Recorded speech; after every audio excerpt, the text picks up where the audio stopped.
وعلى آل إبراهيم في العالمين إنك حميد مجيد. قال الله تبارك وتعالى في كلامه المجيد: أعوذ بالله من الشيطان الرجيم. بسم الله الرحمن الرحيم. مثل الذين ينفقون أموالهم في سبيل الله كمثل حبة أنبتت 7 سنابل في كل سنبلة 100 حبة والله يضاعف لمن يشاء والله واسع عليم. قال المؤلف والمفسر رحمه الله تعالى: هذا مثل ضربه الله تعالى لتضعيف الثواب لمن أنفق في سبيله وابتغاء مرضاته. اب مفسر رحمۃ اللہ علیہ فرماتے ہیں کہ اللہ نے یہ مثال بیان فرمائی ہے کہ اللہ تبارک و تعالی ثواب کتنا کیسے بڑھاتے ہیں اس شخص کا جو اللہ کے راستے میں خرچ کرے، اللہ کے راستے میں خیرات کرے، ابتغاء مرضاتہ، خالص اللہ کی رضا کے لیے، اس میں کسی قسم کا شرک بھی نہ ہو، نہ جلی، نہ خفی، نہ ریا، نہ سمعہ، نہ شہرہ. ابتغاء مرضات اللہ، تو اللہ اس کے ثواب کو بڑھاتی ہے. وَأَنَّ الْحَسَنَةَ تُضَاعَفُ بِأَشْرِ أَمْثَالِهَا إِلَى 700 ضِعْفٍ، اور ایک نیکی جو ہے اللہ تبارک و تعالی اس کو 10 گنا سے 700 گنا تک بڑھا دیتی ہیں. وقال تعالی: مثل الذين ينفقون اموالهم في سبيل الله. قال سعید بن جبیر یعنی فی طاعت اللہ. فی سبیل اللہ کا ترجمہ حضرت سعید ابن جبیر نے فرمایا کہ مراد ہے کہ اللہ کی طاعت میں خرچ کرتا ہے. وقال مقول یعنی بھی الانفاق فی الجہاد بالرباط الخیر واعداد السلاح وغیر ذلک. حضرت مقول نے فرمایا کہ جو شخص خرچ کرتا ہے جہاد میں، اللہ کے راستے میں جہاد کے لیے، گھوڑے باندھنے کے لیے، ہتھیاروں کی خرید کے لیے، یعنی یہ حسب ضرورت جو ہے وہ بدلتے جائیں گے. ابتدائے دور میں چونکہ گھوڑوں پر جہاد ہوتا تھا اور تلواروں سے، نیزوں سے، تیروں سے جہاد ہوتا تھا، تو اس وقت اس کی ضرورت تھی. اب جو حالات ہوں گے، جو چیزوں ضرورت ہوں گی مسلمانوں کو جہاد کے لیے، اس میں جو خرچ کر رہا ہے اس کو بھی اللہ تبارک و تعالی جو ہے 700 گنا تک بڑھا دیتے ہیں.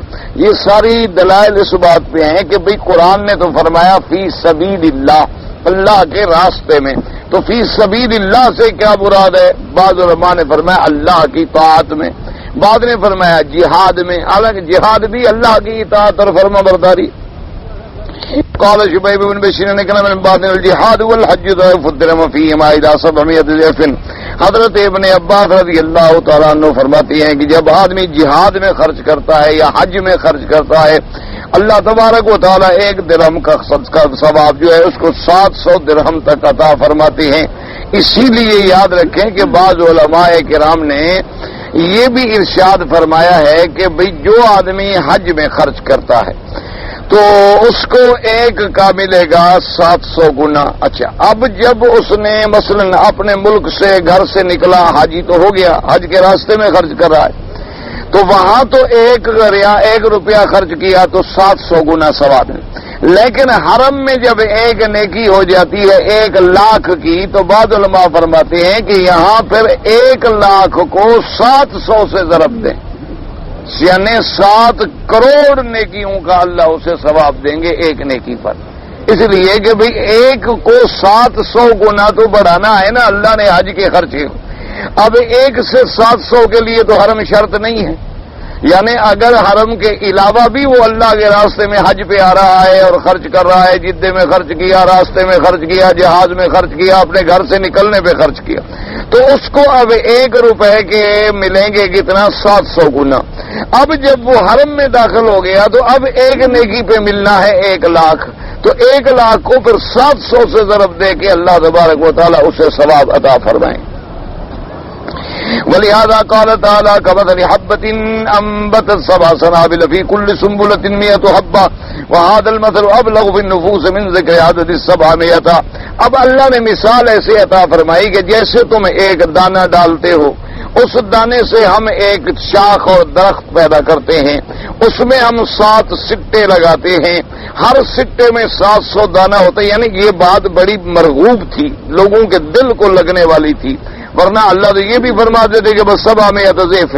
لیکن مثال کے ذریعے جو بات سمجھائی جائے وہ بات جو ہے آدمی کے دل و دماغ میں اتر جاتی ہے کہ اسی لیے آپ دیکھیں نا کہ جب استاذ کسی بچے کو پڑھاتا ہے تو پھر وہ تمرین میں مثالیں دے گا، مثال مثال مثال مثال۔ اسی لیے اللہ نے قرآن میں فرمایا تلک الامثال نضربها للناس لعلهم يتفکرون، کہ ہم نے قرآن پاک میں مثالیں بیان کی ہیں تاکہ لوگ جو ہے زیادہ تفکر و تدبر کر سکیں۔ کیونکہ ایک آدمی کو ذہن میں آ سکتا تھا نا کہ بھئی ایک کا 700 گنا نیکی بڑھ جائے کیسے، تو اللہ نے فرمایا تمہیں عقل نہیں ہے، تمہارے ایک دانے کو ہم 700 دانہ بنا دیتے ہیں تو ایک نیکی کو 700 گنا کر کے ثواب دینے میں ہمیں مشکل ہے۔ جب تم ایک دانہ ڈالتے ہو، اچھا ایک کھجور کا تم ایک کھجور کی ایک گٹھلی ڈالتے ہو، کھجور کا ہم درخت بنا دیتے، کھجور کے درخت پہ ہم گوشے لگا دیتے، تو اگر وہ خدا اس پہ قادر ہے ان چیزوں کے بڑھانے پہ تو تمہارے نیکیوں کے بڑھانے پہ قادر نہیں ہے۔ تو اس لیے مثال جو ہے وہ زیادہ سمجھ آنے والی چیز ہوتی ہے اور طبیعتوں میں زیادہ اثر کرتی ہے۔ وَإِنَّ هَذَا فِيهِ إِشَارَةٌ عَلَىٰ أَنَّ الْأَعْمَالَ الصَّالِحَةَ يُنْمِيهَا اللَّهُ عَزَّ وَجَلَّ لِأَصْحَابِهَا كَمَا يَنْمِي الزَّرْعُ لِمَنْ بَذَرَهُ فِي الْأَرْضِ الطَّيِّبَةِ وَقَدْ وَرَدَتِ السُّنَّةُ تُضِيفُ الْحَسَنَ إِلَىٰ 700 ضِعْفٍ۔ اب اس میں اشارہ اللہ نے یہ سمجھایا ہمیں کہ اعمال صالحہ جو ہیں ان کو بھی اللہ بڑھاتے ہیں، جیسے کہ تم زمین میں دانہ ڈالتے ہو اس کو اللہ بڑھاتے ہیں، لیکن یاد رکھو اگر دانہ خراب ہو تو کیا نکلے گا؟ ایک مثال سمجھیں، مقصد ہے کہ آپ نے دانہ ڈالا، بھی دانہ بھی تو ٹھیک ہو، اگر بیج ہی خراب ہے تو کچھ بھی نہیں اگے گا۔ اچھا دانہ بالکل ٹھیک ہے، زمین خراب ہے پھر بھی کچھ نہیں ہوگا۔ اچھا دانہ بھی بالکل ٹھیک ہے، زمین بھی بالکل ٹھیک ہے، لیکن تم نے پانی زہریلا لگا دیا تو تب بھی جل جائے گا۔ اسی طرح اب تم نے خیرات کی لیکن پیسہ ہی حرام کا ہے تو پھلے گا کیا؟ اب تم نے خیرات کی لیکن دیا کنجر خانے میں تو زمین ہی غلط ہو گئی۔ دیا تم نے حرام کے کاموں میں تو وہاں کیا ثواب ملے گا؟ وہاں تو اور زیادہ گناہ ملے گا۔ تو کیچڑ کے اندر جو گندگی ڈالو تو اور بدبو زیادہ ہی پھیلے گی۔ تو اس لیے ضروری ہوتا ہے کہ جب آدمی خیرات کرے چاہے تھوڑی کرے لیکن کرے اپنے خالص مال سے۔ مقصد ہے کہ تم 1000 ریال خیرات نہ کرو، 100 کرو، لیکن کرو خالص حلال سے۔ 100 ریال نہ کرو، تم 1 ریال کرو، لیکن یہ دیکھ لو کہ یہ 1 ریال میرا خالص حلال کی کمائی کا ہے۔ حضرت قاضی احسان مرحوم شجابادی رحمت اللہ علیہ بہت بڑے خطیب گزرے ہیں، وہ بیمار ہوئے آخری عمر میں تو اس وقت امیر محمد خان، نواب میر محمد خان کالا باغ گورنر بھی تھے، نواب بھی تھے، وہ تشریف لے آئے ان کو دعا کرنے کے لیے، ان کی عیادت کے لیے تشریف لے آئے۔ قاضی صاحب بیمار تھے، جہاں ٹھہرے ہوئے تھے تو وہاں آ کے نواب صاحب ملے اور صحت پوچھی، خیریت پوچھی، ضروریات پوچھے کہ آپ تو بہرحال کیسا نے فرمایا اللہ کا شکر ہے الحمدللہ، بیماری بھی آتی ہے صحت بھی آتی ہے۔ تو نواب صاحب نے کچھ پیسے دیے تو قاضی صاحب نے کہا کہ حضرت نہیں، بس آپ کی بڑی مہربانی ہے کہ آپ ہم فقیروں کو نواب ہو کے آ گئے پوچھنے کے لیے، دعا کرنے کے لیے، بس اتنا فقیروں کے لیے اعزاز کافی ہے اور یہ پیسے میں نہیں لیتے۔ تو نواب صاحب بھی بڑے سمجھدار تھے بہرحال، تو انہوں نے کہا کہ حضرت یہ پیسے میں نے نہیں دیے، ایک بات تو پہلے آپ یہ نوٹ کر لیں کہ یہ میرا ہدیہ نہیں ہے، یہ میری والدہ کا ہدیہ ہے اور ان کی خالص اپنی جائیداد اور اپنی آمدنی، اپنی کمائی جو وہ ایک ایک پائی علیحدہ رکھتی ہیں، یہ ان کا پیسہ ہے۔ اب آپ کی مرضی ہے، آپ قبول فرمائے یا نہ فرمائے۔ انہوں نے کہا نہیں اب تو پھر میں لے لیتا ہوں، کیونکہ انہیں تو پہلے خیال تھا نا نواب صاحب کے پیسے ہیں، پتہ نہیں کیسے پیسے ہوں گے، نوابوں کے پیسے تو گڑبڑ ہوتے ہی ہوتے ہیں۔ تو جب انہوں نے تسلی کرا دی، انہوں نے کہا تو اس دور میں یعنی اتنا خیال کرتے تھے، نوابوں کے گھر میں بھی یہ احساس تھا کہ بھئی ہمارے حلال کی کمائی علیحدہ رکھو تاکہ ہم کسی کو خیرات دیں، کسی مدرسے کو دیں، کسی عالم کو دیں تو ہم خالص اپنے حلال سے اس کو دیں، کیونکہ جب آپ حلال دیں گے اس حلال کی برکتیں ہوں گی، جب آپ حرام دیں گے ایک تو آپ کو ثواب نہ ملا، پھر دوسرا جس کے بطن میں وہ حرام گیا اس نے بھی تو اپنا اثر دکھانا ہے نا جی، ہر چیز نے اپنا اپنا اثر تو کرنا ہوتا ہے، حلال اپنا اثر کرتا ہے، حرام جو ہے وہ اپنا اثر کرتا ہے۔ اللہ تبارک و تعالی بہرحال یعنی توفیق دے، تو جب بھی توفیق دے جو بھی خرچ کرو تھوڑا کرو لیکن اللہ کے راستے میں خالص حلال۔ اچھا اللہ نے پیسے نہیں دیے، کسی کو پانی کا گلاس بھر کے پلا دو، کوئی ضروری تو نہیں ہے کہ بھی ہر آدمی امیر ہوتا ہے، ایک آدمی غریب ہے اس کے پاس ایک ریال بھی نہیں، کیا خیرات کرے؟ تو یہ تو کر سکتا ہے نا کہ پانی کا گلاس صاف کر کے بڑے ادب سے کوئی غریب بیٹھا ہے، مسکین بیٹھا ہے، معذور بیٹھا ہے، پانی پلا دیا۔ حضور پاک نے فرمایا تم کچھ بھی نہیں کر سکتے ہو تو جب کوئی مسلمان ملے تو اس کو ہنس کے تو مل لیا کرو نا، السلام علیکم حضرت خیریت ہے، مزاج اچھے ہیں، اس کے دل کو جو خوشی پہنچاؤ گے اس کا بھی میں صدقے کا ثواب تمہیں عطا کر دوں کہ تم نے میرے بندے کو خوش تو کیا ہے نا، اور کچھ نہیں کر سکتے ہیں تو خوش تو کیا۔ صحابہ کرام رضوان اللہ علیہم اجمعین جو ہیں اسی لیے ان کے صدقات میں برکت تھی کہ سارا دن مزدوری کر کے شام کو جو مزدوری ملی اس میں خیرات کر دیا۔ اب جناب فرماتے ہیں صفاوت اللہ قال الامام احمد حدثنا زیاد بن ربیع ابو خداش قال حدثنا فاصل مولى ابن عيينة عن بشار بن ابي يوسف الجرمي عن نياد بن قطيف قال دخلنا على ابي عبادة عوده من شكوى اصابه بجنبه وامرأته كانت قائدة عند راسه قلنا كيف بات ابو عبيدة قالت والله لقد بات بأجر قال ابو عبيدة ما بت بأجر وكان مكن وجه الحائط فاقبل على القوم بوجهه وقال لا تسروني ما قلت قالوا ما عجبنا ما قلت فنصر كانوا قال سمعت الرسول يقول من انفق نفقة فاضلة في سبيل الله فصبها مئة ومن انفق على نفسه واهله او عاد مريضا او بعد اذن فالحسنة بعشر امثالها والصوم جنة ما لم يخرقها ومن ابتلاه الله عز وجل ببلاء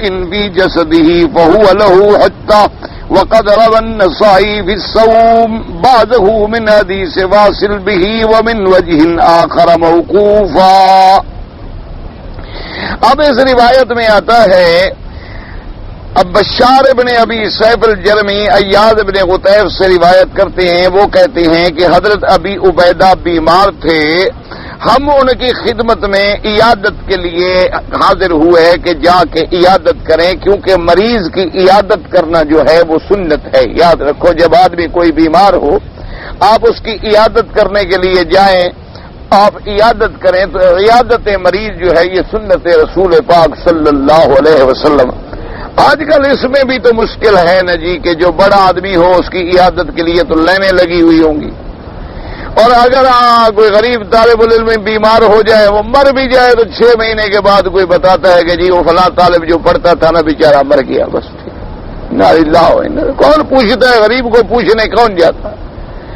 سنت وہاں ہے جب تم خالص ثواب کے لیے جاؤ اور کوئی غرض نہ ہو، اغراض نہ ہوں، اغراض ہوں تو پھر ثواب نہیں ملتا۔ فرماتے ہیں کہ ہم گئے ان کی خدمت میں، انہیں تکلیف تھی، بیمار تھے، ان کی بیوی جو تھی ان کے سرانے بیٹھی ہوئی تھی، تو ہم نے ان کی بیوی سے پوچھا کہ کیا حال ہے، ابھی عبیدہ نے رات کیسے گزاری، جیسے پوچھتے ہیں ابھی خیریت سے رات گزری کوئی تک، انہوں نے کہا کہ ہاں بڑے ثواب کے ساتھ گزاری۔ تو ابو عبیدہ نے جب سنا کہ بھی میری بیوی نے یہ کہا ہے کہ ان کی رات جو ہے ثواب میں گزری، یعنی عمل صالح میں گزری، اچھے کاموں میں گزری، نیکی میں گزری، تو انہوں نے کہا کہ نہیں میں نے کوئی ثواب میں نہیں گزاری۔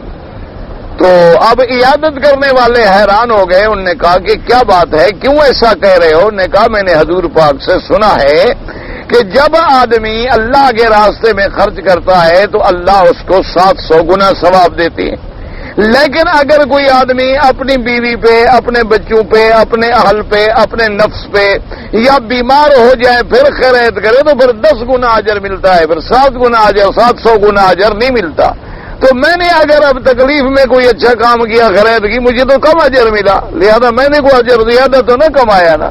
زیادہ اجر کمانے کا تو تب ہے کہ جب میں صحت میں، تندرستی میں، بغیر کسی تکلیف میں غریبوں کی امداد میں خرچ کروں تو وہ ملے گا 700 گنا، لیکن جب میں اپنے اہل، اپنے بچوں پہ، اپنے گھر پہ خرچ کروں مجھے ملے گا 10 گنا اجر۔ تو لہذا میں نے وہ اجر تو حاصل نہیں کیا جو میری بیوی کہہ رہی ہے۔ اور اس کے بعد انہوں نے یہ بھی فرمایا کہ حضور نے فرمایا والصوم جنۃ ما لم یخرق، انسان جب روزہ رکھتا ہے تو روزہ ڈھال ہے، ڈھال وہ ہوتی ہے نا، جیسے پہلے تینوں کی لڑائی ہوتی تھی تو ڈھال پکڑ کے اس کو روکتے تھے، تو روزہ جو ہے یہ بھی ڈھال ہے، گناہوں کو روک دیتی ہے، بلاؤں کو روک دیتی ہے۔ لیکن اگر ڈھال میں تم خود سوراخ کر ڈالو تو ڈھال بیکار ہو جائے گی۔ تم نے روزہ بھی رکھا ہوا ہے، غیبت بھی کر رہے ہو، روزہ بھی رکھا ہوا ہے، گیلا بھی کر رہے ہو، روزہ بھی رکھا ہوا ہے، لوگوں کو گالیاں بھی دے رہے ہو، روزہ بھی رکھا ہوا ہے نعوذ باللہ، اور سحری بھی حرام مال سے کی ہے اور افطاری بھی حرام مال پہ کرو گے، تو ایسی سحری کا اور ایسی افطاری کا اور ایسے روزے کا کیا فائدہ کہ ایک آدمی کا افطار کا جو کھانا پک رہا ہے وہ بھی رشوت کا ہے، سحری میں جو کھانا پک رہا ہے وہ بھی رشوت کا ہے، اور یا گھر میں جو کھانا ہے وہ بھی سود کا ہے، ربا کا ہے، جوئے کا ہے، تو پھر ایسے روزے کا کیا فائدہ ہے؟ بھوک مرنے کی اللہ کو تھوڑی ضرورت ہے کہ بلا وجہ بھوکے مرتے رہو۔ اور فرمایا من ابتلا اللہ، اگر اللہ تبارک و تعالیٰ کسی بندے پر کوئی امتحان ڈالتے ہیں، کوئی بیماری ڈال دیتے ہیں، لیکن شرط یہ ہے کہ وہ اس پہ صبر کرتا ہو، صابر ہو، تو پھر وہ اس کے لیے گناہوں کے گرانے کا سبب بن جاتی ہے کہ اس بیماری کی وجہ سے اللہ اس کے گناہ جو ہے وہ گرا دیتے ہیں۔ اسی لیے علماء نے لکھا ہے کہ بعض اللہ والوں کو بڑی بڑی بیماریاں ہوتی ہیں، بڑی بڑی تکلیفیں ہوتی ہیں، تو بعض جاہل لوگ جو ہے نا جی وہ بڑے عجیب عجیب خدشات میں مبتلا ہو، جی اگر یہ اللہ کا ولی تھا، نیک تھا، صالح تھا، تو ایسی بیماری کیوں لگ گئی؟ تو یہ جہالت ہے۔ بیماریاں تو انبیاء کو بھی پیش آ گئی، پھر انبیاء کے اندر کیا بات تھی؟ تکلیفیں تو اللہ نے اپنے انبیاء پر بھی اتار دی۔ حضرت ایوب علیہ السلام پہ بیماری آئی، اسی طرح اور انبیاء علیہ الصلوۃ والسلام تسلیمات پر بیماریاں اور تکلیفیں آئیں۔ تو اصل بات یہ ہے کہ اگر مریض ہے، مرض ہے، ابتلاہ اللہ تبارک و تعالی فی بدنہ، اللہ نے اس کو اختبار کیا ہے اس کے بدن میں، فصبر، یہ شرط ہے کہ صبر کرے، یہ نہیں کہ واویلا کرے، واویلا کرنے سے کیا ہو جائے گا، تو اللہ اس کے گناہوں کو گرا دیتے ہیں۔ تو علماء نے لکھا ہے کہ وجہ یہ ہوتی ہے کہ مثلا ایک اللہ کا ولی ہے، بڑا صالح بندہ ہے، عابد ہے، زاہد ہے، بڑا فرما بردار ہے اپنے رب کا، اللہ نے اس کے لیے جو جنت میں درجات لکھے ہیں کہ ہم نے اس کو فلاں مقام پہ پہنچانا ہے، تو وہ اپنے اعمال کے ذریعے تو اس مقام پہ جا نہیں سکتا، اللہ ساتھ تکلیف بھی دیتے ہیں کہ اچھا کچھ رفع درجات اعمال کے ذریعے کر دو، کچھ اس مصیبت کے ذریعے کر دو، جب یہ اس پہ صبر کرے گا تو ہم اس کو اپنے مقام پہ بھیج دیں گے۔ تو تکلیفوں کا بھی فرق ہوتا ہے، یاد رکھو۔ ایک تو دیکھو نا جی کہ ایک تکلیف ہے جو مومن کو ملتی ہے، وہ تو اس کے گناہوں کو مٹانے کے لیے، ایک تکلیف ہے جو کافر کو ملتی ہے، وہ بطور عذاب ہوتی ہے، وہ بطور نیکی نہیں ہوتی، دونوں تکلیفوں میں فرق ہوتا ہے۔ جیسے حضور نے فرمایا کہ طاعون جو ہے ایک عذاب ہے، آپ نے فرمایا طاعون کی بیماری جو ہے عذاب ہے، لیکن مومنوں کے لیے رحمت ہے، کوئی اس میں مر گیا تو شہید کا ثواب مل گیا اس کو، تو حالانکہ وہ ایک عذاب ہے، لیکن وہی چیز بے عین ہی مسلمان کے لیے رحمت بن گئی، اللہ تبارک و تعالیٰ اس کو شہید کا اجر عطا فرمائے گا۔ حدیث آخر قال الامام احمد حدثنا محمد بن جعفر قال حدثنا شعبۃ سلیمان سمعت ابا عمرو الشیبانی ان ابن مسعود رضی اللہ تعالی عنہ ان رجلا تصدق بناقۃ مختومۃ فی سبیل اللہ فقال رسول الله صلى الله عليه وسلم لتأتين يوم القيامة 700 ناقة مختومة، ورواه مسلم النسائي من حديث سليمان بن مهران الأعمش به، ولفظ مسلم جاء رجل بناقة مختومة فقال يا رسول الله صلى الله عليه وسلم هذه في سبيل الله، فقال لك بها يوم القيامة 700 ناقة۔ اب اس حدیث مبارک میں آتا ہے حضرت ابن مسعود رضی اللہ تعالی عنہ روایت فرماتے ہیں کہ ایک آدمی حضور کی خدمت میں اونٹنی لے آیا، مختوم کہتے ہیں جس کو بہار بھی ڈالی ہوئی تھی، مقصد ہے تیار اونٹنی تھی، یہ نہیں تھی کہ چھوٹی موٹی ہو گیا ابھی بچہ ہو۔ تو جب آیا تو دیکھا حضور یہ اونٹنی جو ہے میں اللہ کے راستے میں خیرات کرتا ہوں، تو حضور پاک نے فرمایا کہ اللہ تبارک و تعالیٰ تجھے جنت میں اس کے بدلے میں 700 اونٹنی عطا فرمائیں گے، یعنی 700 گنا جو ہے تمہیں ثواب اور اجر ملے گا۔ اب یہ بات یاد رکھیں، بعض علماء تو ان احادیث مبارک کو محمول فرماتے ہیں کہ کہ اللہ تبارک و تعالی یعنی 700 گنا ثواب دیں گے۔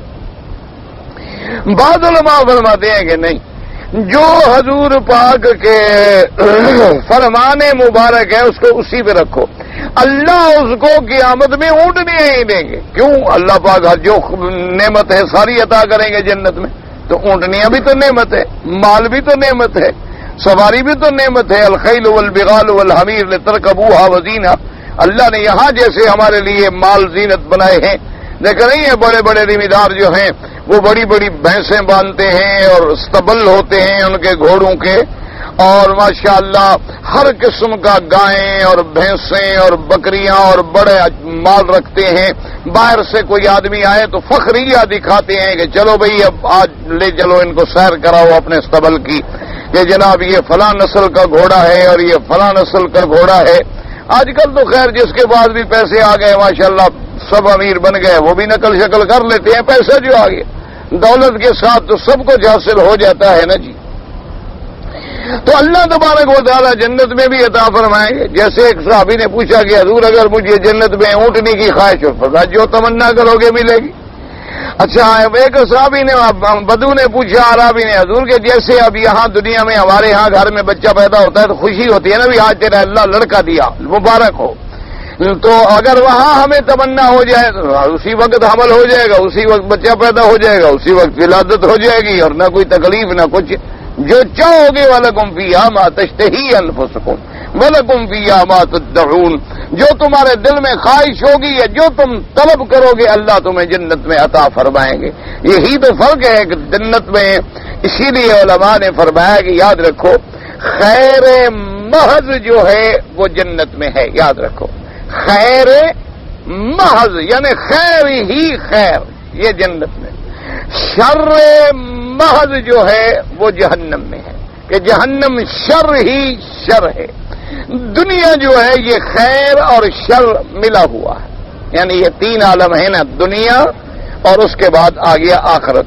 اب آخرت میں جنت اور جہنم، تو جنت میں تو خیر ہی خیر ہے، اس میں تو کوئی شر کا تصور ہی نہیں، کوئی تکلیف کا تصور ہی نہیں، لا نصب ولا تعب، یعنی بندے کو قطعاً تکلیف، نصب، تعب، پریشانی۔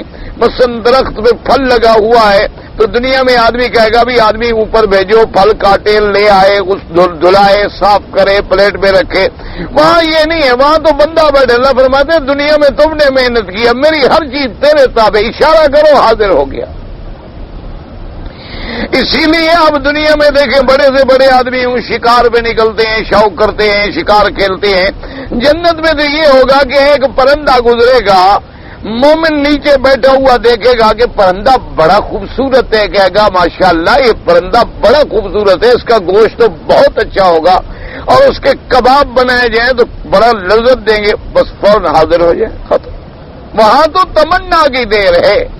اچھا جہنم میں شر ہی شر ہے، وہاں بھلائی کا سوال ہی پیدا نہیں ہو سکتا، عذاب ہی عذاب۔ دنیا جو ہے اس میں کبھی خیر کبھی شر، کبھی اچھائی کبھی برائی، کبھی صحت کبھی بیماری، کبھی دکھ کبھی سکھ، لیکن مومن کا کام یہ ہے کہ وہ ہر حال میں کامیاب ہوتا ہے۔ حضور نے فرمایا کہ مومن کبھی گھاٹے میں نہیں رہتا۔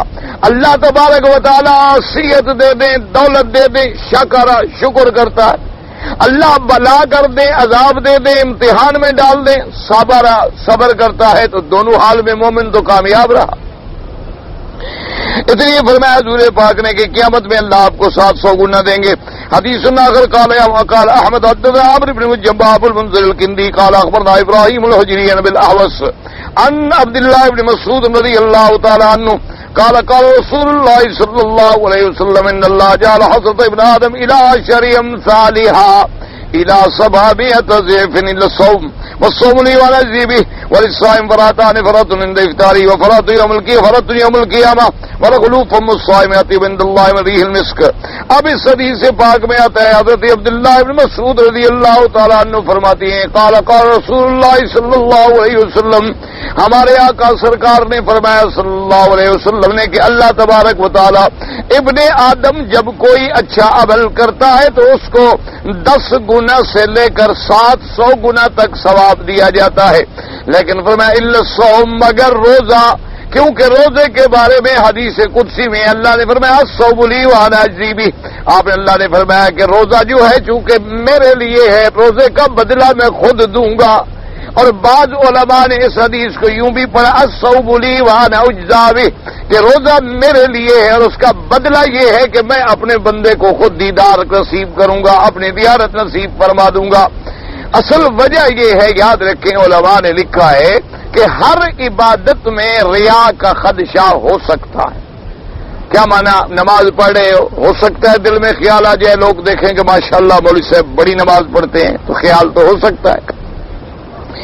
آپ اگر خیرات کر کے کسی کو پیسے دے رہے ہیں تو چلو آپ لاکھ چھپائیں، لیکن جس کو دے رہے ہیں اس سے تو نہیں چھپا سکتے نا، آپ اس کو تو دیں گے نا آپ، تو ریا کا شبہ ہو سکتا ہے۔ آپ حج پہ آئے ہوئے ہیں، دل میں شبہ ہو سکتا ہے لوگ مجھے حاجی کہیں۔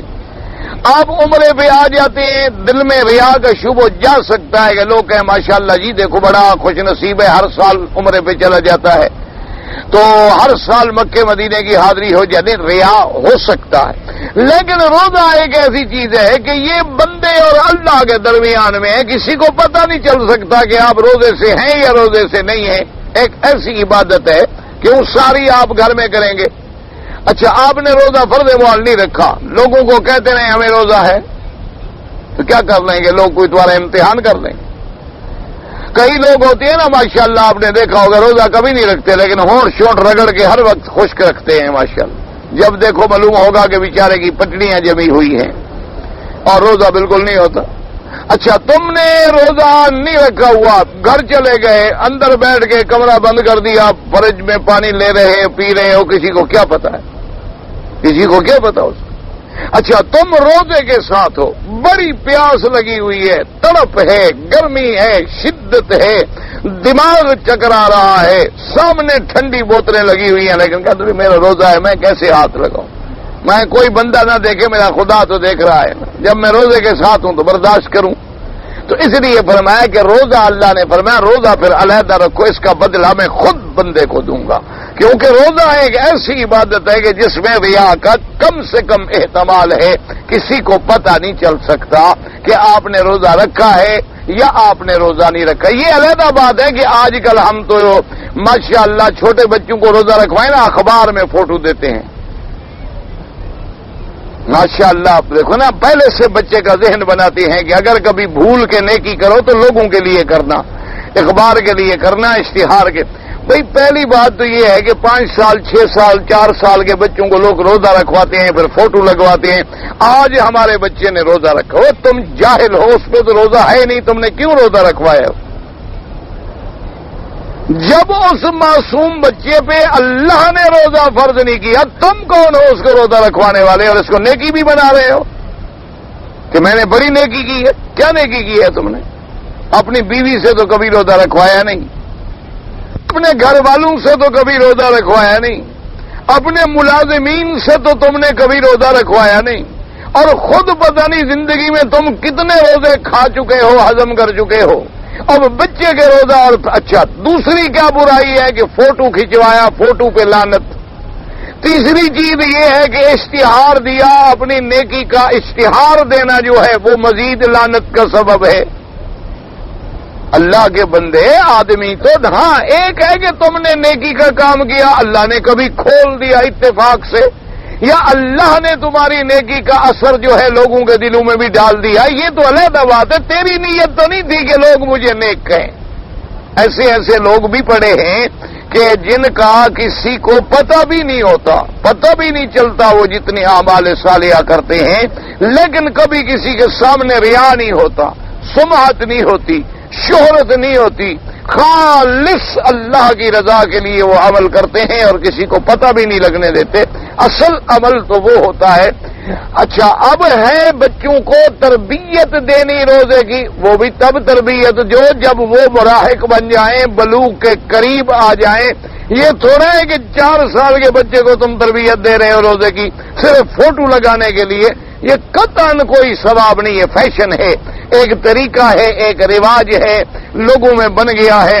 اچھا پھر جناب روزہ ہو گیا تو سب دنیا کو ٹیلی فون کریں، آج ہماری بیٹی نے، آج ہمارے بیٹے نے روزہ رکھا ہے، اب سب افطار ہمارے پاس کریں۔ ماشاءاللہ، اور کرا کس کو رہے؟ رشتہ داروں کو، بڑے لوگوں کو دکھا رہے ہیں جی آج ہماری بیٹی نے کمال کیا۔ اس نے تو کمال کیا، تم نے تو زوال کیا اپنا، تمہاری تو ساری نیکیاں ڈوب گئیں، تم نے کون سے نیکی کا کام کیا ہے؟ تو یہ تو اب ایک فیشن بن گیا ہے، آج کل روزہ رکھنا جو ہے وہ فیشن ہے۔ یعنی اگر کوئی آدمی مسلمانوں میں روزہ رکھے تو وہ 17,000 افسر ہے نا جی، سارا دن اپنے ماتحت سے لڑتا رہے گا سارا دن، اور ہر 2 منٹ کے بعد کیا یار فائل لے گی آج، تمہیں پتہ نہیں مجھے روزہ ہے؟ تو دفعہ مرو، تمہیں روزہ ہے؟ کس نے کہا تھا کہ تم آگے میری یہاں بیٹھو؟ تم نے روزہ رکھا، کوئی پہاڑ توڑ دیا، کوئی احسان کیا ہے، کوئی نئے پیدا ہوئے ہو آج جو روزہ رکھ رہے ہیں؟ تو یہ تو حالانکہ اگلے لوگ جو ہیں نا، حضرت شیخ الحدیث رحمۃ اللہ علیہ نے لکھا ہے کتابوں میں، اپنی آپ بیتی میں فرماتے ہیں کہ مجھے میری دادی صاحبہ جو تھیں تو وہ ہمیشہ کہتی تھیں، حضرت زکریا رحمۃ اللہ علیہ، کہ ہمیشہ مجھے کہتی تھیں کہ بیٹا تم لوگوں کو قرآن سناتے ہو رمضان میں، ختم میں، تراویح میں، کبھی اس مسجد میں پڑھ رہے ہو، کبھی اس مسجد میں پڑھ رہے ہو، تو ہم گھر والوں کو بھی تم نے کبھی قرآن نہیں سنایا؟ میں بھی تو تمہاری دادی ہوں، میرا بھی تو حق ہے کہ میں اپنے پوتے کا قرآن سنوں، مجھے بھی تو کبھی قرآن سناؤ۔ تو فرماتے تھے اتفاق کی بات ہے، مصروفیتیں ایسی ہوتی تھی، لوگوں کے تقاضے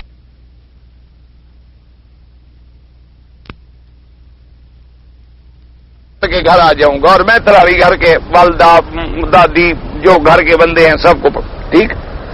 تو فرماتے ہیں جوانی تھی، جوش تھا، غصہ بھی تھا کہ دادی ہمیں 6 مہینے ہو گئے تنگ کرتی ہیں، روز قرآن سناؤ قرآن سناؤ، تو آج ہم ان کو اچھی طرح سناتے ہیں۔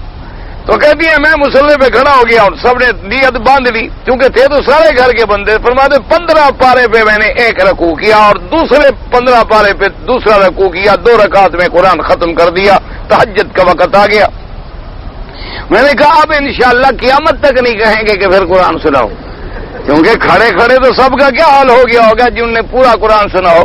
فرمایا جب میں نے سلام کیا پھیرا تو دادی نے فرمایا کہ بیٹا اتنی منزل میری روز کی ہے، اور پڑھنا ہے تو کھڑے ہو جاؤ۔ کیا فرمایا؟ بڑے نخرے سے سنا رہے ہو، تم دیکھ رہے ہو کہ شاید میں نے 3 بار اتنا منزل میں روز پڑھ لیتی ہوں، ابھی آپ نے اگر دوسرا ختم پڑھنا ہے کھڑے ہو جاؤ، میں کھڑی ہوں، مجھے بوڑھا سمجھتے ہو؟ کھڑے ہو جاؤ۔ فرمایا بس میں نے توبہ کر لی، میں نے کہا بس میری بس ہو گئی۔ تو اب جناب آپ ڈھونڈ دیں گے ایسی عورتیں جو 30 پارے پڑھتی ہوں رات کو؟ ہماری بیگمات کو تو میک اپ سے فرصت نہیں، گانے سے فرصت نہیں، کلب سے فرصت نہیں، ڈنر لنچ سے فرصت نہیں۔ حضرت الیاس رحمۃ اللہ علیہ جنہوں نے جواد کی بنیاد رکھی ہے نا، ان کے گھر میں تقریباً بعض عورتیں جو ہیں 40 ختم کرتی تھی صرف رمضان میں۔ تم نے کبھی کیا ہے؟ اب تو ہم تو مسئلہ لے آئیں گے نا بھی زیادہ پڑھنا جائز نہیں، بس کبھی 10 پارے سے زیادہ نہ پڑھو، ٹھیک ہے، افضل ہے امنا و صدقنا، حدیث رسول ہے، کون انکار کر سکتا ہے؟ لیکن اگر کسی نے پڑھا ہے تو گناہ ہوگا۔ حضور پاک نے روزانہ 10 طواف کیے ہیں، اگر تم 10 طواف کرو روز کے تو ناجائز، کیونکہ حضور نے تو نہیں کیے کبھی 10 طواف۔ حضور پاک نے 8 رکعت تہجد پڑھی ہے، تم اگر 50 رکعت پڑھ لو تو گناہ ہوگا۔ بات کو سمجھو، حدیث کو سمجھو، حدیث تو آنکھوں پر ہے لیکن اللہ اس کی سمجھ بھی تو عطا فرمائے نا، کہ افضل کیا ہے کہ آدمی 3 دن سے پہلے ختم نہ کرے تاکہ قرآن میں جلد بازی نہ ہو، قرآن کے پڑھنے کے اندر قرات میں غلطی نہ ہو، ادائیگی حروف اور مخارج کے اندر غلطی نہ ہو، قرآن پاک کے پڑھتے پڑھتے کوئی ایسا سہو نہ ہو جائے کہ بجائے صحیح لفظ نکلنے کے غلط لفظ نکل جائے، کیونکہ طبیعت میں تیزی ہوگی نا ختم کرنے کی۔ لیکن جن لوگوں کو اللہ نے یہ مقام عطا فرمایا ہو کہ وہ پڑھتے بھی ہوں اور غلطی بھی نہ کرتے ہوں۔ حضرت قاری رحیم بخش صاحب رحمت اللہ علیہ، اللہ ان کی قبر پہ کروڑوں رحمتیں فرمائیں، سب علماء کی قبر پہ، قراء کی قبر پہ میرے استاد تو نہیں ہیں لیکن ادباً میرے استاد ہیں، ہو سکتا ہے ان کے شاگرد بھی میرے استاد ہوں، یہ بھی ہو سکتا ہے، میں نے یعنی خود ان سے نہیں پڑھا لیکن ہو سکتا ہے ان کے شاگرد میرے استاد ہوں۔ تو حضرت رحمت اللہ علیہ کا جناب یہ کمال تھا بڑھاپے تک کہ آپ تراویح پڑھاتے تھے جی مثلا تبھی منزل کتنی پڑھنی ہے جی 1 پارہ. اچھا اب 1 پارہ منزل ہے تو ٹائم 1 گھنٹہ ہی لگے گا. 1 گھنٹہ لگے گا یعنی تراویح پڑھانے میں پورا ٹائم جو ہے 20 رکعت میں 1 گھنٹہ. اچھا کبھی ضرورت ہو جاتی کہ منزل پڑھیں 3 پارے تو 3 پارے میں بھی وہی 1 گھنٹہ. اچھا پھر خدا کی شان ہے کوئی ایسا اللہ نے ان کو حفظ دیا تھا اور علم دیا تھا کہ سجدے میں مثلا آپ نے پہلی رکعت میں سجدہ کیا نا اور تسبیحات سبحان ربی الاعلی سبحان ربی الاعلی 5 دفعہ کہا ہے تو آخری رکعت تک 5 دفعہ ہی کہتے چلے جائیں گے. مجال ہے کہ 6 ہو جائے یا 4 ہو جائے ایک دھن لگی رہے گی. ایک دفعہ سارے قاری اکٹھے ہو گئے وہ قرآن پڑھنے کے لیے تو انہوں نے کہا جی ہر حافظ کو مصلی پہ کھڑا کر دو. شرط یہ ہے کہ جس کو جہاں غلطی لگ جائے بس وہ بند پھر دوسرا حافظ اس کے کیا مقام آ جائے. تو انہوں نے کہا حضرت قاری صاحب سے کہ حضرت مہربانی کر کے آپ ابتدا فرما دیں تبرک تاکہ استاد تھے سب کے. حضرت تو شروع ہوئے اب الناس تک چلے گئے. آخر میں قل اللہ احد پہ جا کے 1 رکعت کی دوسری رکعت قل اللہ احد کے بعد قل ادھر بالناس پہ کر دی. سب قاری بیٹھے نے کہا حضرت ہم نے کیا بنا کہا آپ لوگوں نے شرط رکھی تھی کہ جب غلطی ہو تو رک جائے. غلطی نہیں ہوئی تو میں کیا کروں. آپ لوگوں نے تو شرط رکھی تھی اس میں پڑھنے کی کہ جس سے غلطی ہو جائے رک جائے. اب جناب اللہ سے دعا کرو اللہ ہمارے حال پہ رحم کرے. یاد رکھو کہ جب عورتیں اتنا قرآن پڑھنے والی تھیں تو بیٹے بھی شیخ الحدیث بنتے تھے شیخ التفسیر بنتے تھے امام بخاری پیدا ہوتے تھے شیخ الاسلام ابن تیمیہ پیدا ہوتے تھے. آج اگر مائیں ہماری کلب میں رات گزارتی ہیں تو بیٹے بھی ایکٹر پیدا ہوتے ہیں. کوئی ایک پھر امام پیدا ہوا کوئی ایک محدث پیدا ہوا ہے ایک تو بتاؤ. ایک آدمی کا نام لے لو. اس ساری صدی میں ہم نے کتنا کوئی امام بخاری کے پائے کا بندہ پیدا ہوا کوئی امام ترمذی کے مقابلے پہ پیدا ہوا کوئی شیخ الاسلام ابن تیمیہ رحمہ اللہ کے مقابلے پہ پیدا ہوا شیخ الاسلام ابن القیم کے مقابلے پہ پیدا ہوا. ایک آدمی تو پیدا کرو نا ایک. وجہ کیا ہے کہ گھروں میں حلال ہے ہی نہیں. اس دور میں تو یہ عالم تھا کہ مائیں اپنے بچے کو دودھ نہیں پلاتی تھی جب تک وضو نہ کر لے کہ بے وضو دودھ کیسے پلاؤں. اب تو لوگ مسئلہ پوچھتے ہیں جی اگر عورت ہم میاں بیوی لیٹ جائیں جنابت میں ہوں بچہ رو پڑے تو دودھ پلا سکتے ہیں. ہاں جی پلا سکتے ہیں. کیوں نہیں پلا سکتے. ٹھیک مسئلہ تو یہی ہے یا مسئلہ پوچھنا بھی یہی مسئلے پوچھنے آتے ہیں اور مسئلے پوچھنے کوئی نہیں آتے ماشاءاللہ. یا آج کل مسئلہ پوچھتے ہیں کہ جی خاوند نے اگر بیوی کا دودھ پی لیا تو نکاح ہے یا نکاح نہیں ہے. نہ ایمان سے کہو ایک کلمے پڑھنے والا آدمی جب یہ مسئلہ پوچھے تو ڈوب کے مر نہ جائے. مولوی جواب نہ دے تو مولوی تو مجرم ہے کہ جی ہم نے مسئلہ پوچھا اور وہ صاحب نے جواب نہیں دیا. اور لیکن پوچھنے والے کو کم از کم سوچنا چاہیے تھا کہ بھئی ٹھیک ہے تیرا نکاح تو نہیں ٹوٹتا لیکن تیری بیوی ہے بھینس ہے تم نے ماں سمجھ کے پستان چوسا تھا بھینس سمجھ کے چوسا تھا. کیا سمجھا تھا اس کو. ہے وہی کافروں کی نقالی وہی کافروں کی اتباع. ہر وہ کام کریں گے جو کافر کرے گا. ہر وہ حضور نے فرمایا میری امت ہر وہ کام کرے گی جو پہلے لوگوں نے کیا ہے. اگر انہوں نے ماں سے زنا کیا ہے یہ ماں سے زنا کریں. نہیں ہو رہا اخباروں میں آتا ہے ماں کے ساتھ زنا ہوا پکڑا گیا بہن کے ساتھ زنا ہوا پکڑا گیا بیٹیوں کے ساتھ زنا ہوئے پکڑے گئے. اخباروں میں ہے یہ بھی نہیں کوئی چھپی لکی بات ہے. بیٹیوں کے ساتھ اپنی بیٹی اور پہلے خامد کی بیٹیاں وہ تو مسئلہ ہی کوئی نہیں. سالی والی جو ہے وہ تو کہتے ہیں جی آدھی گھر والی ہوتی ہے بس وہ تو ان کا حصہ ہے اس میں.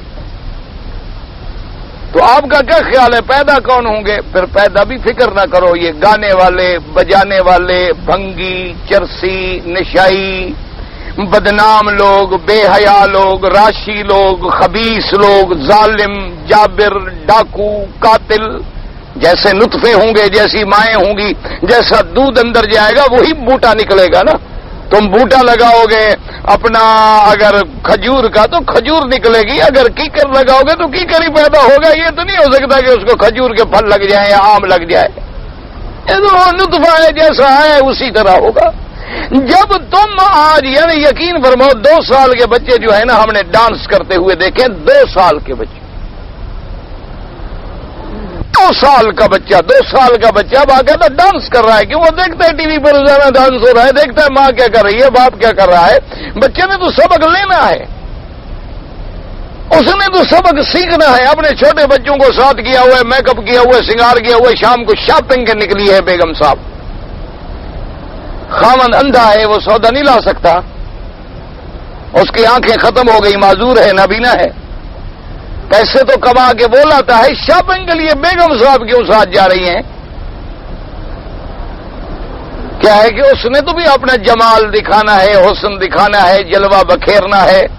اور اس کی تعریف بھی تو تب ہوگی جب ساتھی دیکھیں گے، کہیں گے یار ماشاءاللہ بیوی تو بڑی خوب ہے، یار بڑا خوش نصیب ہے، بڑا اچھی چھوکری ماری ہے بیچارے.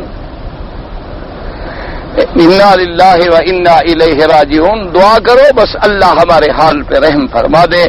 دل سے دعا کرو اللہ ہمارے گناہ معاف کر دے، اللہ ہمیں معافی عطا فرمائے. ہم بالکل جہنم کے کنارے پہ پہنچ گئے، ٹھیک ہے، گڑھے پہ ہم کھڑے ہیں. باقی وہ کریم ہے، مہربانی کر کے ہمیں واپس کھینچ لے یا حکم دے فرشتوں کو دھکا دے کے جہنم میں ڈال دے، اس کی مرضی. ورنہ ہم اپنی طرف سے پہنچ چکے ہیں.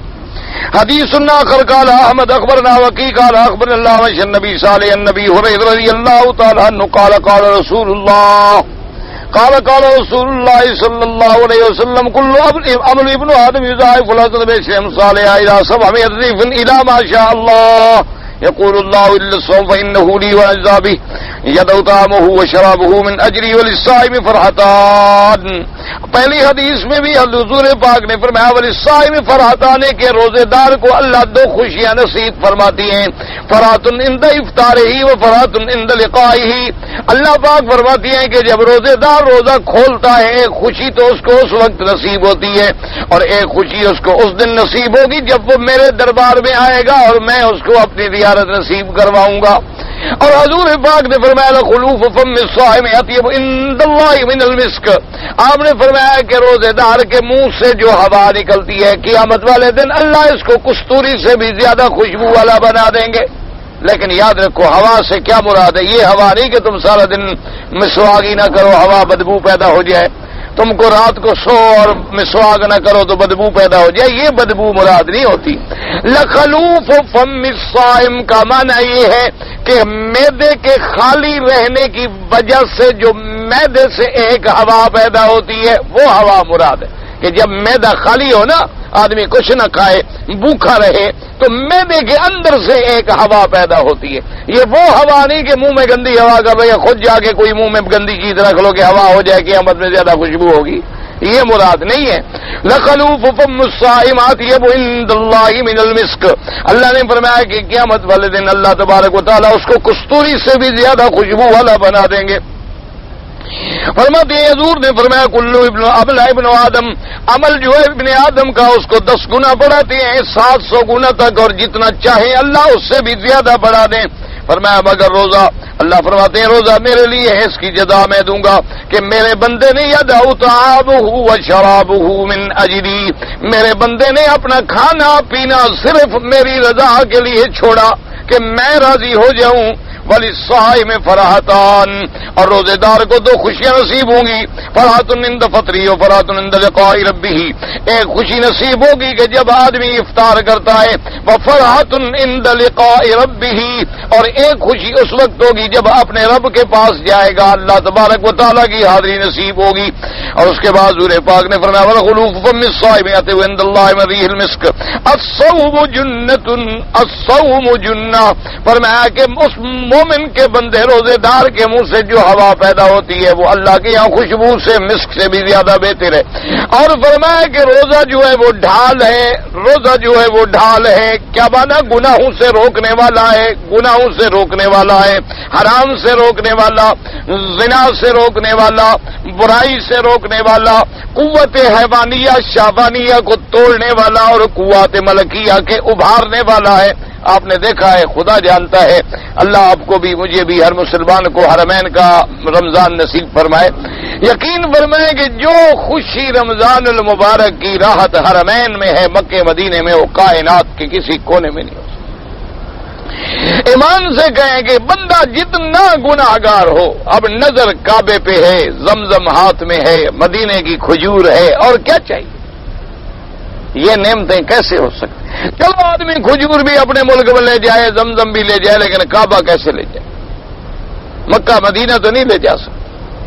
پھر ایک کا ایک لاکھ حسنہ، پھر اللہ کی شان ہے جناب کہ ساری رات قرآن ہے، درس ہیں، تقاریر ہیں، تراویح ہیں۔ اللہ تبارک و تعالی ہمارے ہاں تو جو لوگ روزہ رکھتے ہیں نا جی ماشاءاللہ، وہ میرا اپنا ایک دوست تھا، ہمارے بھی ہر قسم کے دوست ہوتے ہیں، ہم کو فرشتے تھوڑے ہوتے ہیں، ہم بھی بندے ہیں، ہمارے ہر قسم کے لوگ ہوتے ہیں ساتھ۔ میرا اپنا ایک دوست تھا تو وہ مجھے کہنے لگا جی مجھے روزہ بالکل، گرمی کا موسم تھا، میں نے کہا یار آج کا روزہ بڑا لگتا ہے، کہنے لگا جی بالکل نہیں، مجھے تو روزے کی حضرت تکلیف ہی نہیں ہوتی۔ میں نے کہا ماشاءاللہ یار تم بڑے ہمت والے ہو، پھر ہمیں تو بھائی بڑا روزہ لگتا ہے، گرمی ہے۔ اس نے کہا حضرت میں نے تو روزے کا اتنا بہترین انتظام کیا، مجھے روزہ لگتا ہی نہیں جناب، پتہ ہی نہیں ہوتا۔ میں نے کہا یار مجھے بھی سمجھو، کہتے جی 12 بجے سے فلم دیکھنے چلا جاتا ہوں میں کوئی میٹنی شو میں، 3 بجتی ہیں تو پھر دوسرے شو میں داخل ہو جاتا ہوں، ابھی روزہ وہی افطار ہو جاتا ہے اندر ہی۔ میں نے کہا ماشاءاللہ ابھی واقعی تم نے روزے کا بہترین حل ڈھونڈا کہ روزہ رکھ کے فلم پہ بیٹھ جاؤ۔ ایسے روزے رکھنے کا فائدہ، جب نظر کو روزہ نہیں ہے، جب زبان کو روزہ نہیں ہے، جب تمہارے ہاتھوں کو روزہ نہیں ہے تو بھوکے مرنے کی اللہ کو بھی کوئی ضرورت نہیں ہے۔ ایسا کوئی روزہ شودہ نہیں ہوتا، یاد رکھو۔ روزہ رکھ کے گناہ میں پڑ جاؤ تو پھر روزے کا کیا؟ روزہ تو مانا روکنے کا ہے کہ تمہیں گناہوں سے روکنے والا بنے، برائی سے روکنے والا بنے۔ اگر نہیں روک رہا تو مانا یہ ہے کہ روزہ نہیں ہے۔ اس لیے حدیث میں صریح لفظ آتا ہے، حضور نے فرمایا کہ جو آدمی جھوٹ بولنا نہیں چھوڑتا، اس کو چاہیے کہ بلا وجہ نہ بھوکا پیاسا مرے، کوئی ضرورت نہیں اللہ کو اس کے بھوکے پیاسے رہنے سے۔ اگر صرف جھوٹ بولنا نہیں چھوڑتا، یہ تو جھوٹ نہیں فلم پہ بیٹھا ہوا ہے۔ انا للہ و انا الیہ راجعون۔ جی میں نے عمرہ کیا، جب صفا طواف ختم کر لیا، ابھی بال نہیں کٹوائے تھے، بھول کے میں نے خوشبو استعمال کر لی، پتہ نہیں کتنی استعمال کر لی، تھوڑی لگائی زیادہ لگائی، اگر ایک عضو کو لگ گئی یعنی پورے ہاتھ پہ لگ گئی یا پورے سر پہ خوشبو لگ گئی تو امام ابو حنیفہ رحمۃ اللہ علیہ کے نزدیک تو دم واجب ہو گئی، کیونکہ ابھی تم احرام سے نہیں نکلے تھے اور احرام میں خوشبو استعمال کرنا جو ہے وہ دم کا موجب ہے۔ بعض ائمہ کے نزدیک گنجائش ہے کہ چونکہ تم بھول گئے تھے تو وہ کہتے ہیں کہ دم نہیں پڑے گی، لیکن امام صاحب کے نزدیک دم ہے۔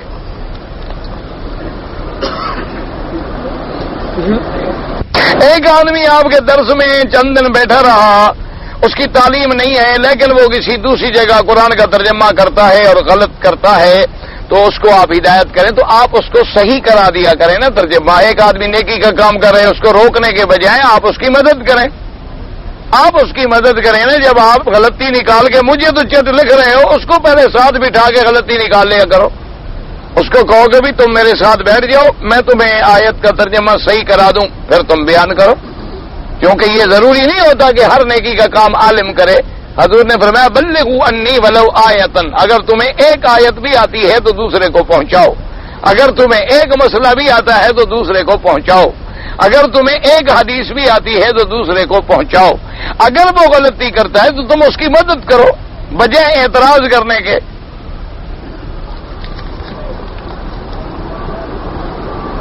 میں رات کو وتر نماز نہیں پڑھ سکا، فجر ہو گئی۔ بہرحال امام ابو حنیفہ رحمۃ اللہ علیہ کے نزدیک وتر واجب ہیں، ان کے نزدیک واجب کی قضا ہے، یعنی وتر آپ کو قضا پڑھنے پڑیں گے۔ باقی ائمہ کے نزدیک وتر سنت ہے، نہیں پڑھا گیا تو کوئی قضا نہیں۔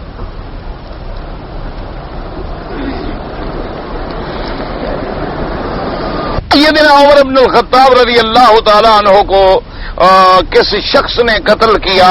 احادیث میں آتا ہے کہ فیروز نامی ایک آدمی تھا جس نے قتل کیا۔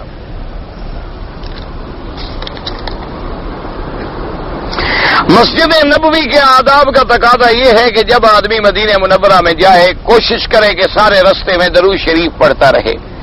مدینہ منورہ میں پہنچنے کے بعد اپنا سامان رکھے، غسل کرے، لباس تبدیل کرے، خوشبو لگائے اور حضور کی مسجد میں ادب سے داخل ہو، پہلے 2 رکعت تحیت المسجد ادا کرے۔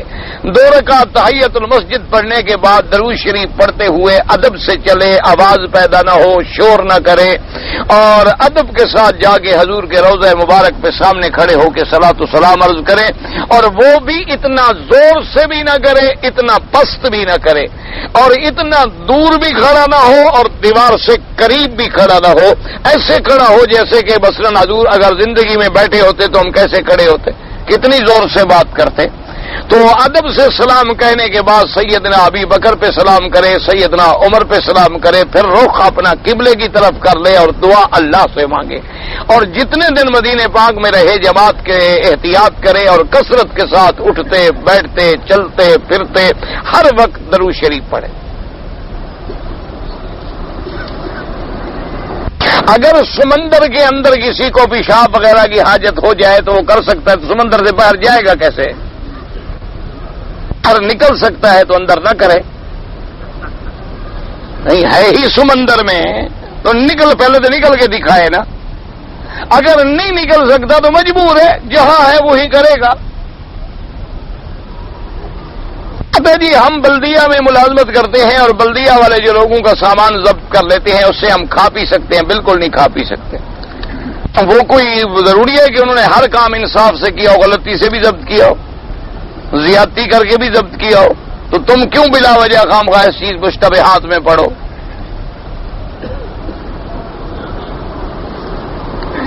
میری بیوی حادثے میں فوت ہو گئی، بچوں کے خرچے کے لیے حکومت نے رقم دی ہے، کچھ رقم خیرات کرنا چاہتے ہو، جب بچوں کے لیے دی ہے تمہاری ہے ہی نہیں، تم کیسے خیرات کرنا چاہتے ہو؟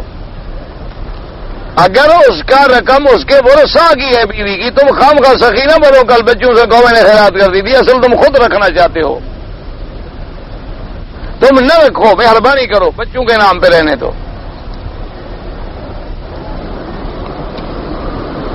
ایک آدمی نے جوانی میں شادی کی، بڑھاپے میں طلاق دے دی، ماشاءاللہ مہر ابھی تک نہیں دی، اب طلاق کے بعد خیال آیا مہر کا، تمہارا اب ادا کر دو، اب بھی ادا کر دو اس کو، اگر وہ عورت مر جائے تو اس کے وارثوں کو ادا کرو، مہر تمہارے ذمے ہے۔ دین خلیل کا کیا معنی؟ وہی دین نبی جو میرے مدنی پاک کا دین ہے، وہی دین خلیل ہے، کوئی علیحدہ تھوڑا ہے، ایک ہی دین ہے، صرف احکام فروعی اختلاف ہوتا ہے۔ اصل مغرب کے درمیان میں طواف کرنے کے بعد اگر 2 رکعت پڑھیں، حنفی حضرات مغرب کے بعد پڑھیں، باقی ائمہ کے نزدیک حرم میں ہر وقت جائز ہے۔ صلاۃ التسبیح جو ہے حدیث میں ہے لیکن ضعیف روایت ہے۔ انڈیا میں بینک کا کاروبار کریں جائز ہے، بینک کا کاروبار تو کہیں بھی نہ کریں، کسی کافر ملک میں بھی نہ کریں۔ مسئلہ یہ ہے کہ کیا اگر ہندوستان میں یا کسی ملک میں مسلمانوں کا پیسہ بینک میں پڑا ہے تو سود لیں یا نہ لیں؟ تحقیق احتیاط اسی میں ہے کہ نہ لیں، لیکن اب بعض علماء کہتے ہیں کہ چونکہ وہ مسلمانوں کو قتل کر رہے ہیں تو حربی کافر ہو گیا، حربی کافر ہونے کی وجہ سے سود نہیں ہوتا، پھر لے سکتا ہے، کیونکہ حربی کافر کا تو سارا مال لینا جائے، بیچے جائے کہ سود تو سود ہوا نا۔ اگر ایک کافر حربی ہے یعنی مسلمان سے حالت جنگ میں ہے تو اس کا تو سارا مال مسلمان کے لیے حلال ہے نا، اس لیے ورنہ احتیاط یہی ہے کہ آپ نہ سود لیں نہ بینکوں کا کاروبار کریں، اس لعنت سے دور رہیں۔ حضور پاک غیب کا علم جانتے تھے؟ نہیں، جتنی اللہ بتلاتے تھے اتنی جانتے تھے، اس سے زیادہ نہیں۔ وضو کرنے کے بعد اگر ہوا نکل جائے تو دوبارہ وضو کرنا ہوگا، استنجے کی ضرورت نہیں ہے۔ جب کوئی آدمی فوت ہو جاتا ہے تو ہمارے ملک میں جو 40واں یہ بدعات ہیں، آدمی کے فوت ہونے کے بعد خیرات منع نہیں، یاد رکھو، لیکن خیرات کہاں سے کر رہے ہو؟ کیا اس نے وصیت کی تھی کہ میرے مال میں اتنے پیسے خیرات کرو؟ اگر اس نے وصیت نہیں کی تو مال جو ہے وہ تو ہو گیا ورثاء کا، تو کیا سارے ورثے والے راضی ہیں کہ خیرات کرو؟ اگر کوئی بچہ چھوٹا ہے جب تک بالغ نہ ہو وہ تو اجازت ہی نہیں دے سکتا۔ اگر خیرات کوئی بیٹا اپنے پیسے سے اپنے حصے سے کرنا چاہے سارا سال کرتا رہے، اس کے لیے پھر تیسرا، چوتھواں، 40واں کرنے کی کیا ضرورت ہے؟ اپنے والدین کے لیے کوئی مسجد بنا دو، کوئی مدرسہ بنا دو، کوئی کنواں لگا دو، کوئی پانی کا انتظام کر دو، صدقہ جاریہ جو قیامت تک جاری رہے۔ یہ تو نہیں کہ بھئی 40واں کر کے 10 دیگیں پکا لی کہ جی ناک تو رکھنی ہے نا۔ اچھا، بعض لوگ کہتے ہیں نہیں ہمیں بھی پتہ ہے کہ بدعت ہے، حرام ہے، فائدہ بھی کوئی نہیں، لیکن ناک تو رکھنی ہے برادری میں، تو برادری میں ناک اچھی طرح رکھو، مسجد بنا دو کہ دیکھو جی میں نے اپنے باپ کے لیے یہ بنائی ہے، جب تک قیامت تک لوگ نماز پڑھیں گے تیرے باپ کو ثواب ہوتا رہے گا۔ خیرات سے تو کوئی منع نہیں کرتا، اپنے حلال کو خود حرام نہ کرو بدعت کر کے۔ جی اگر میں نے صبح عمرہ کیا اور سر منڈایا، پھر شام کو عمرہ کروں تو منڈانا پڑے گا، سر تو منڈانا پڑے گا، بال ہوں یا نہ ہوں، اس طرح پھروانا پڑے گا۔ لیکن افضل یہ ہوتا ہے مکے میں آنے کے بعد کہ طواف زیادہ کرو۔ حرم شریف میں جو 1 لاکھ کا ثواب ملتا ہے وہ صرف نماز پہ یا باقی عبادات پہ بھی انشاءاللہ ہر عبادت پہ 1 لاکھ ملے گا۔ حدیث میں جو ذکر ہے وہ تو نماز کا ہے، لیکن قاعدہ یہ ہوتا ہے کہ جب ایک اہم عبادت کو اللہ ذکر کرتے ہیں تو باقی ساری عبادتیں اسی کے تابع ہو گئی۔ بیت ہمیں آ کر طواف زیارت کرنا چاہیے، میں نے نہیں سمجھا۔ عبادت مدینہ منورہ میں عبادت، نماز پڑھیں، مدینہ منورہ میں کثرت سے درود شریف پڑھیں، مدینہ منورہ میں صبح کو آدمی غسل کر کے آئے، نماز پڑھ کے سیدھا جائے مسجد قباء، وہاں جا کے اشراق پڑھے، عمرے کا ثواب حاصل کرے۔ عبادت کا مقام تو ہر جگہ، قرآن پڑھیں۔ جب میں حرم میں آیا ہوں تو نماز کی حالت میں میری نگاہ جو ہے وہ کعبے پہ رہتی ہے۔ بہرحال امام ابو حنیفہ رحمۃ اللہ علیہ کے نزدیک سجدے کی جگہ پہ نظر رکھیں، امام شافعی رحمۃ اللہ علیہ کے نزدیک نظر کعبے پہ رکھنی چاہیے۔ بہرحال نماز تمہاری ٹھیک ہے، لیکن عاجزی اور بندگی اسی کا نام ہے کہ زیادہ سے زیادہ آدمی تواضع اختیار کرے۔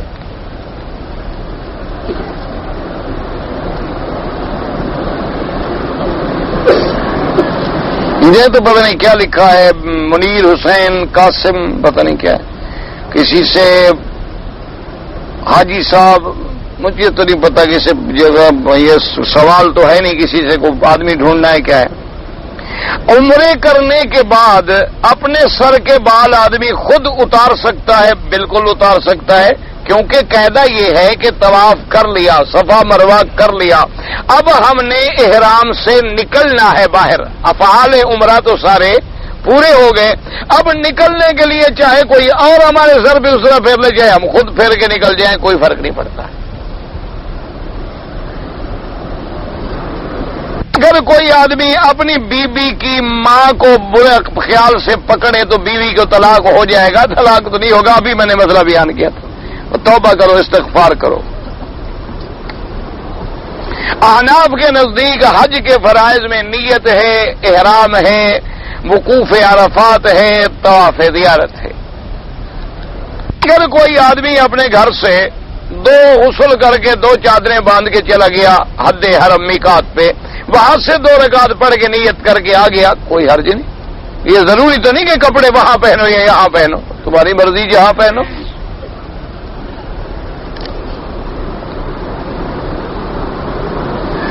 کہتے جی اگر کوئی مرد کسی بند غسل خانے میں، جیسے آج کل حمام ہیں، دروازے لگے ہوتے ہیں، بند ہیں، تو بند کر کے اندر اگر ننگا ہو کے غسل کرے اور وضو بھی اسی ننگی حالت میں کر لے تو وضو ہو جاتا ہے، غسل ہو جاتا ہے؟ پہلے یہ بتاؤ کہ جب ننگی حالت میں غسل کر رہا ہے غسل ہو گیا؟ تو اتنی بڑی چیز ہوگی تو چھوٹا سا وضو نہیں ہو گیا؟ اللہ کے بندے کیا ہو گیا، وضو بھی ہو گیا، غسل بھی ہو گیا، کوئی فرق نہیں پڑتا.